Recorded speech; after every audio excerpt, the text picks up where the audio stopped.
Good morning, everybody. Today, we have such a great show for you on the virtual breakfast sessions. But before we get into the show, I'd like to thank the guy who's paying the bills today, Ed Flanagan in the Era Group. Listen, you work very, very hard for your money. And someone once told me it's not the money you make, it's the money you keep.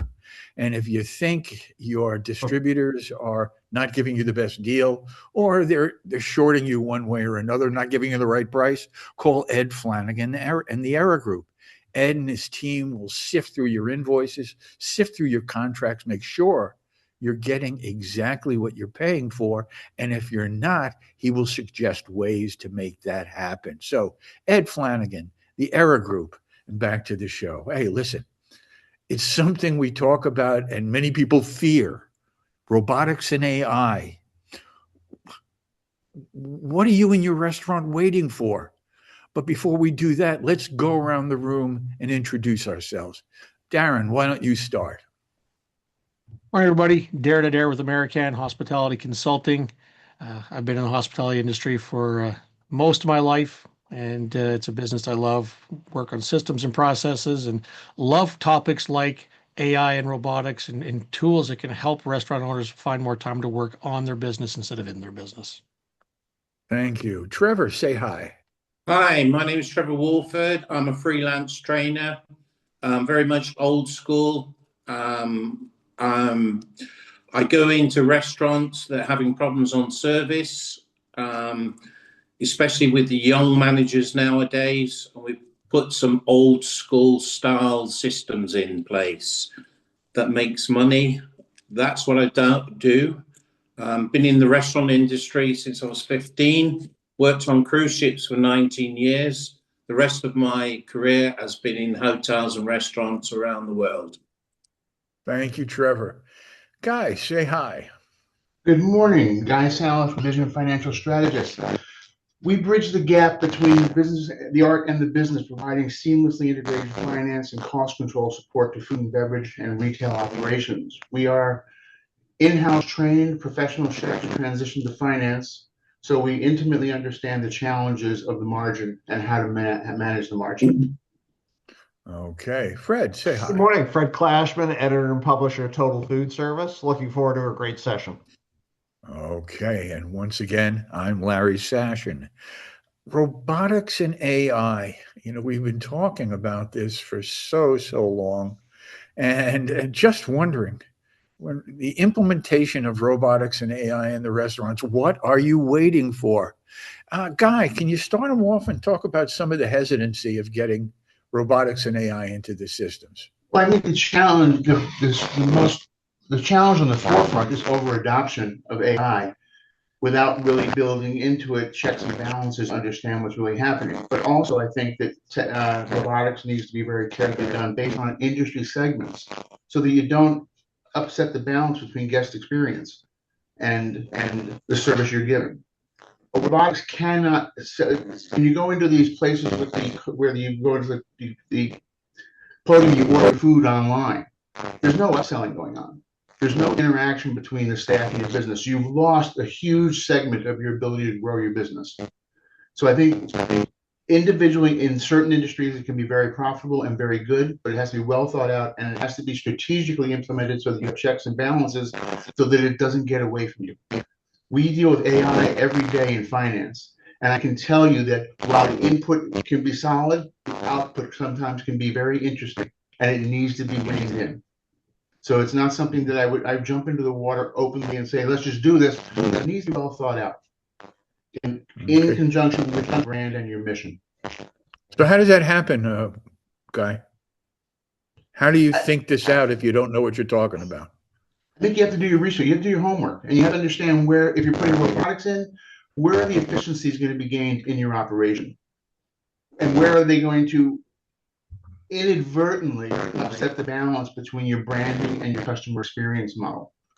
If you go into McDonald's and it's flipping burgers, there's no interaction between McDonald's cooks and the customer. But if you go into a restaurant where you depend on that integration and that experience, and people want to know that somebody is back there cooking my food, somebody actually is putting the whip in the bowl, not a machine just flying it out. You need to think it through. It needs to be like anything. It's like your menu. It needs to be part of your brand, and it needs to work towards your mission.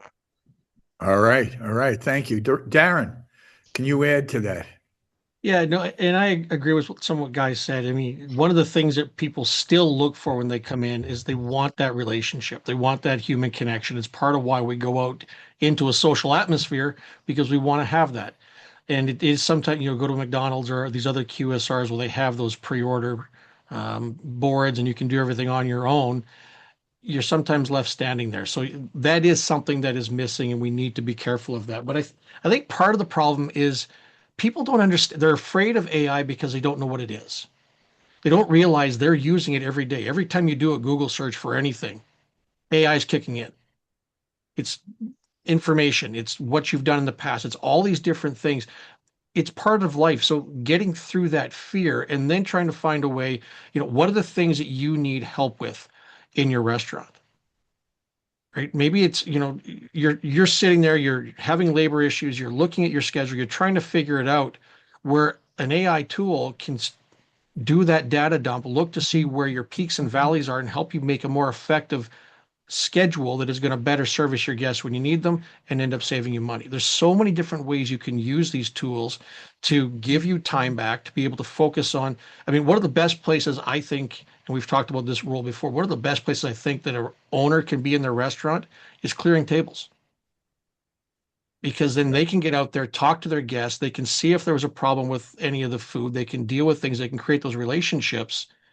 If you're having to be in the office focusing on all these different things, you don't have that time. So you need to be open to using tools that are going to give you that time back to be part in the face of your business. Thank you. You Thank you, also Trevor. need. Sorry.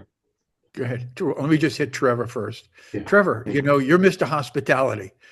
You write about it all the time, and you wrote something about AI and hospitality, I guess a couple of weeks ago. Can you explore how AI helps the warmth feeling of hospitality? Well, look,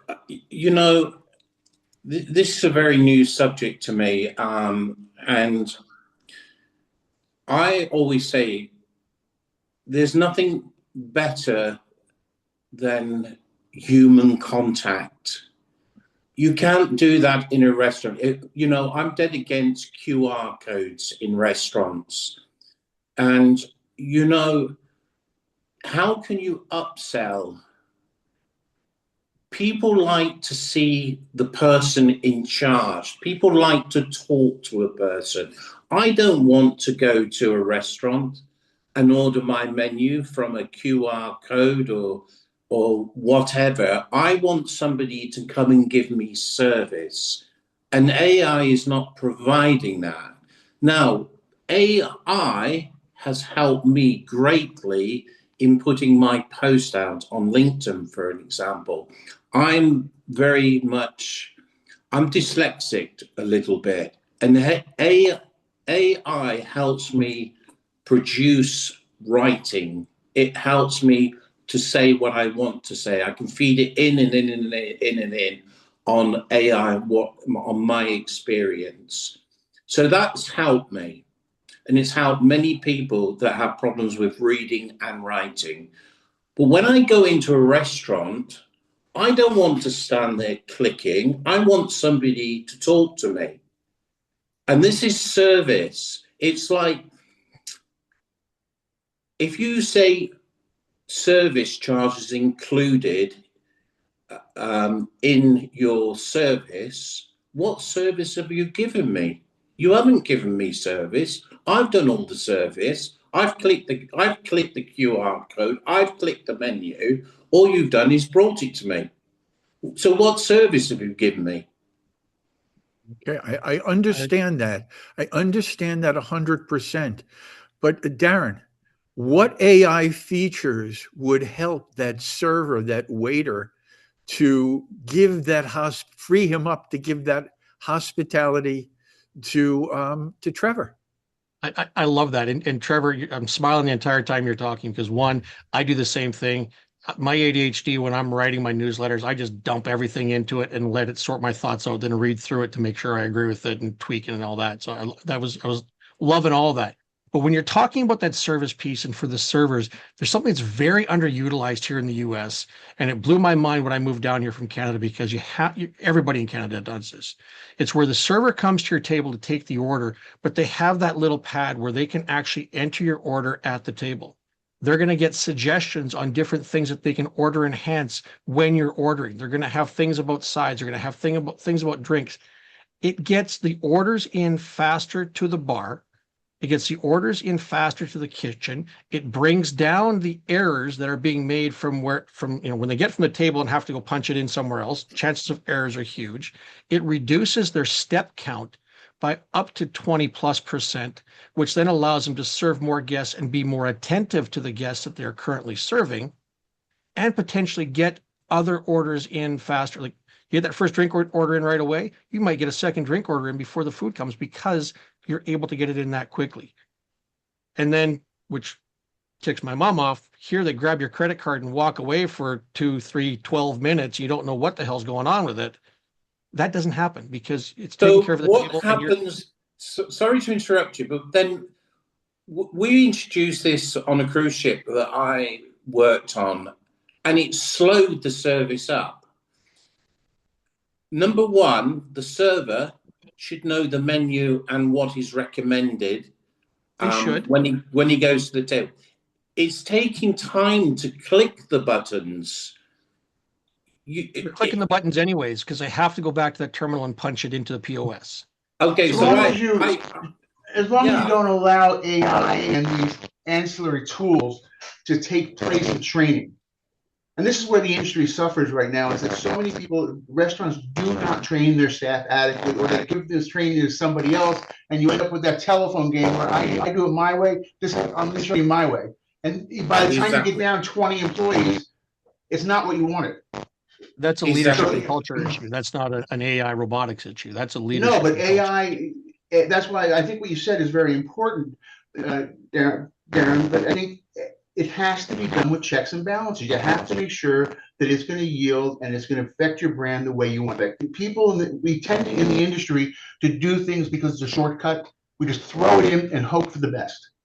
And then we look back and say, oh my God, look at my margin. I'm losing money here. But you're losing money because you didn't bother to put a platform in. You didn't bother to do checks and balances. You don't train the people consistently. And then you expect a different outcome. The industry cannot take on AI and put it in blindly. You need to do it very strategically with follow-ups and checks and Of balances. course. But I do And agree with you on also, the handheld technology because it does expedite the process. However, if AI cannot suggest the nuance of a tiramisu and the flavor profiles that work well with what they just had as an entree or a wine, it can You just still say have to do your suggest Pinot tastings. Noir. You still have to do all those components with your servers. But And I then mean, you have here to in the train the people to do it. And that's what's you not do. lacking, is we look for shortcuts. well, I think one shortcuts of is the not the way to challenges do is things. That's I, right. I was at a restaurant the other day. I was at the restaurant the other day, and it was a busy restaurant. And the waiter asked us what we wanted to eat, and we told him what he wanted to eat, and then we noticed he wasn't writing it down. He wasn't taking notes of it because it takes too long. And he went back and he punched everything in, and 2 out of the 5 things we ordered came out wrong because it wasn't written down. Okay, so yeah, there's speed up, speed up, speed up, but you still have to take time. Where if you have a handheld or even a pad, things happen right. Fred, you've got another angle on why AI and It's robotics are funny. important. The thing that just popped in my head listening to this is it was a really good baseball manager named Joe Madden several years ago, and he used to take before every game, he used to take the scorecard and write on the back of it DBFFAF, and it stood for don't. It was a message to himself. Don't be a blanking fan. And I think sometimes what happens is management gets thrown off by the pace of what's going on in the back of the house, in the front of the house, etc., and they lose sight that they need to run the business. And part of what we're talking about here is, Larry, every week you talk about some scenario where you went into some restaurant and the service, whatever, and it used to be this way and it used to be that way. But the reality is, anybody who's working in that restaurant at this point is now costing between 20 and 35 bucks an hour. And they need to be trained and need to be mobilized and need to be supplemented by whether it's AI, automation, technology stack, whatever it is, need to be supplemented properly so that there's an efficiency of running that business. And that's really what's missing. We'd all love to do things the way we used to do them. We can't. It's over. How No, many I times wouldn't say it's over. No, I agree. I don't think it's over, but I do think there's proof in the pudding is how many times you go to a restaurant and their point of sale system goes down and the sales cycle collapses because they don't understand how to do it manually. They don't understand how to go back to a fundamental system. They aren't properly trained in a complete cycle. And if you're not trained, you can't work around challenges. So you end up just taking shortcuts to get through it and hope for the next result. AI is going to be an amazing thing as it gets stronger and stronger. But we as operators need to take it and really study it and make sure that we implement it properly with proper training and follow-up.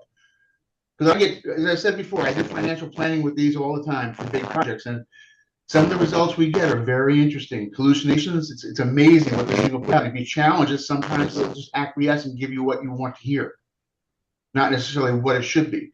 So the tools can be very valuable only if we manage the tool instead of letting the tool falling into a cycle where the tool manages us, which is what happens in the restaurant business. Food cost is a result of the cycle managing us as opposed to us managing the cycle. So it basically falls down to management and training.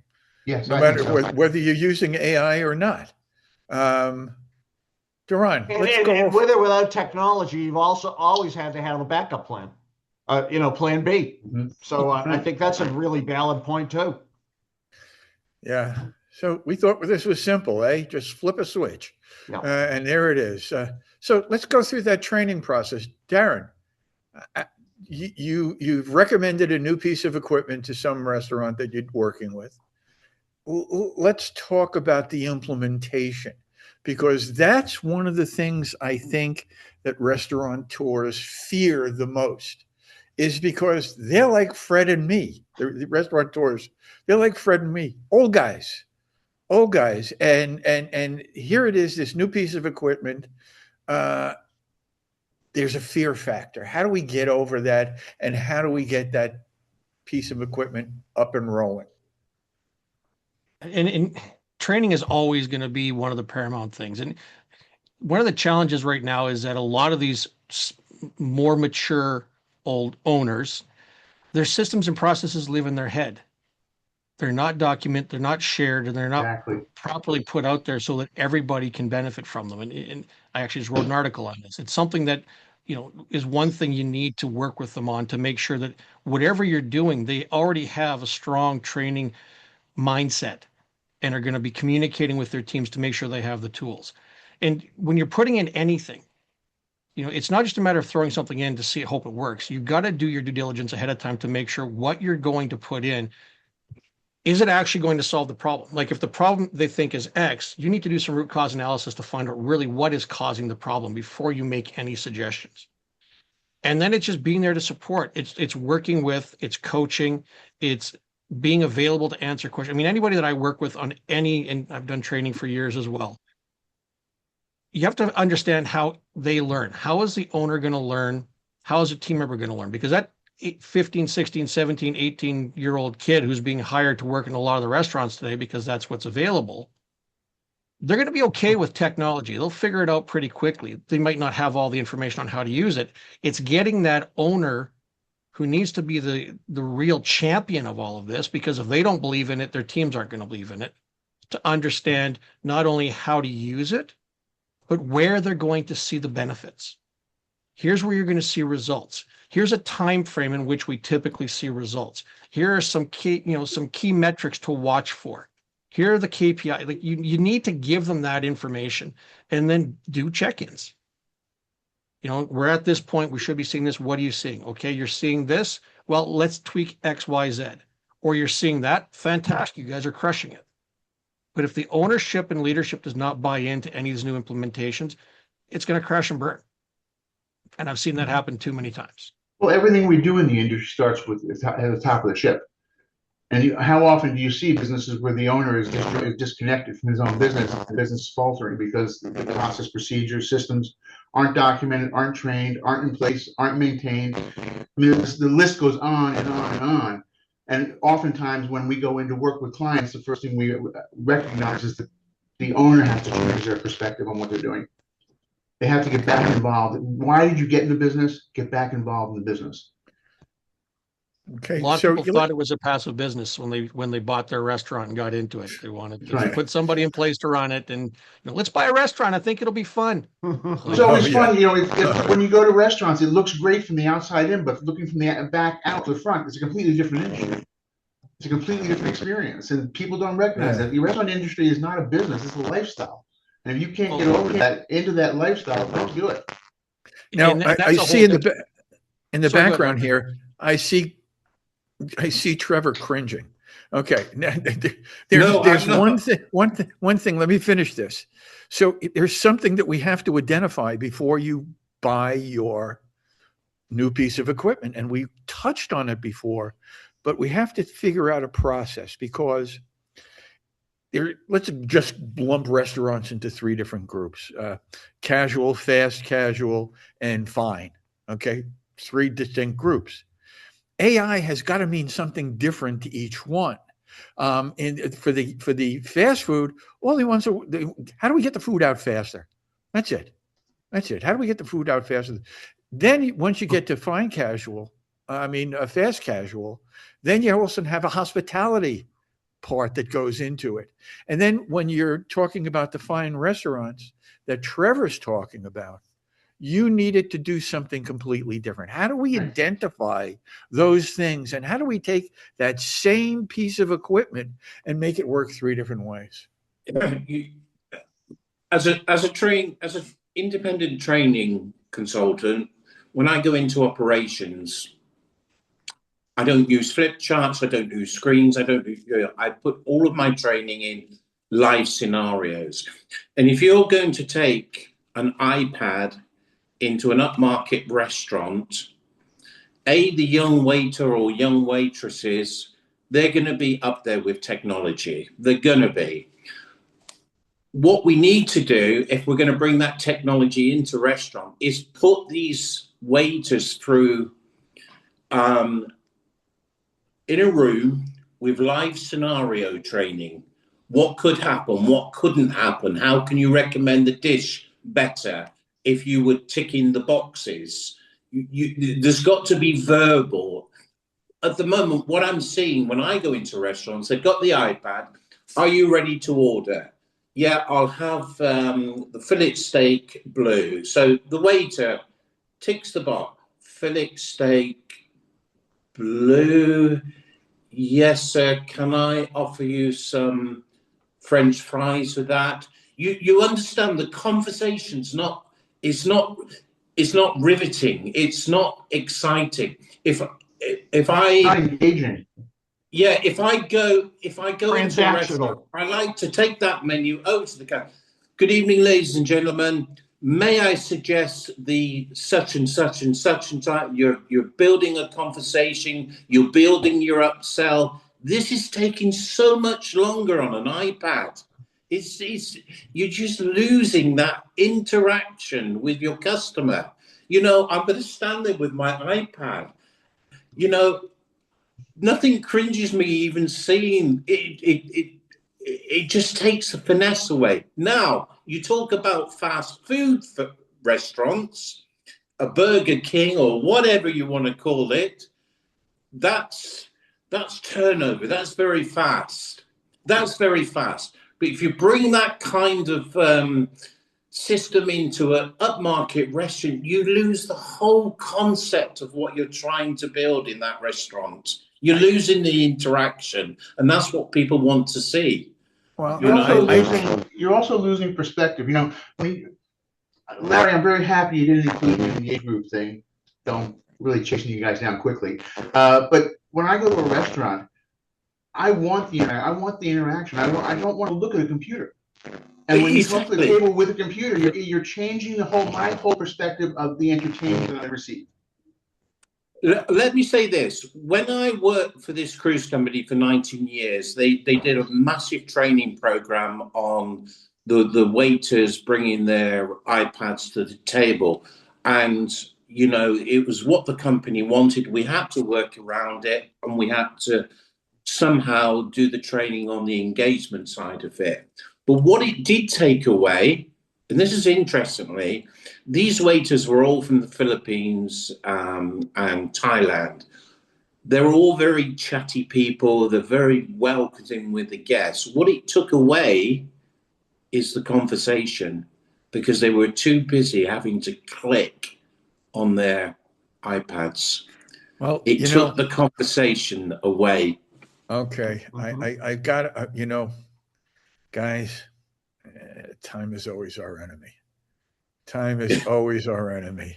And there is, Trevor, you got a point, but I will touch on what I think it is in my closing. But listen, before we close today, I got to thank the guy who's paying the bills, Ed Flanagan in the Error Group. Listen, if you think you're paying too much in taxes, your employee taxes, call Ed Flanagan at the Error Group. The IRS 125 cafeteria plan is something that is just going to knock your socks off. You're using the same money. Only difference is you're getting a lot of it back into your own pocket, and you're saving your employees taxes. So call Ed Flanagan in the Error Group, and I think you'll be very happy. Listen, guys, I have to go around the room and give that last bit of that little tidbit, that last bit of information that people will remember in this conversation. And I see a ROI and a robotics and AI conversation number 2 happening again really soon, because this is to be continued. Guy, why don't you start? Takeaway should be to do your homework. Don't listen to the technology salespeople. Make sure the technology you're implementing works with your foundation. Don't leave a gap because you're going to bleed very slowly and not recognize it. But above all, train your staff. Okay. Darren. I think very much so. Do your due diligence. Figure out what really is the need before you start bringing things in that it's going to be a good fit. But absolutely, you need to train your teams. And there's ways to use some of these new technologies and not lose out on the hospitality, because creating a relationship with the guest is what gets them to come back. And that is a critical component and always will be. Okay. Trevor. Quite simple. Don't lose the interaction. You will lose money. All right. Fred, you've been very quiet today. It's a lot to listen to. A lot of expertise. I think the message is no restaurant has ever gone out of business where a patron has walked in the front door and been greeted by their first name. So I think the message is, like Trevor says, stick to the basics. Make sure there's still a face that goes with hospitality, and not just a transactional voice, but a committed voice. And at the same time, work like hell to figure out from the back end how to start to implement this technology. Yes. And one last bit from me. I understand everybody's concerns and everybody's cautions, but yes, it goes back to training. Have you ever looked at the notebook that the waiters write on? I don't know if when I wrote on a notebook, I could hardly read my own writing. But if there was something I could just click off what I've listened to and what I've spoken about, there's a big difference in what comes out there. And it saves time if it's going directly to the kitchen. If it's going directly to the kitchen. So, yes, it's going to take a little bit of training on our part to accept something like this. And we have to, it's all, eventually you got to take that leap of faith. But with that leap of faith comes initially and continuously training, training, training, training. Do we have to say it in unison, folks? Training, Training. training, training. The machine is not going to replace your brain. Train. We're going to be back next week. And quite interestingly enough, when you keep saying that word training, training, training, what we need is people in training that actually understand the restaurant service. Okay, that's an HR show. That's an HR show. Okay, guys, listen, we can go on for hours, but listen, I have two things to say. Everybody,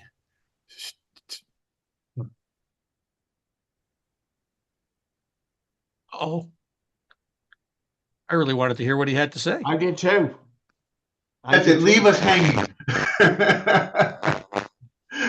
It's that dramatic pause.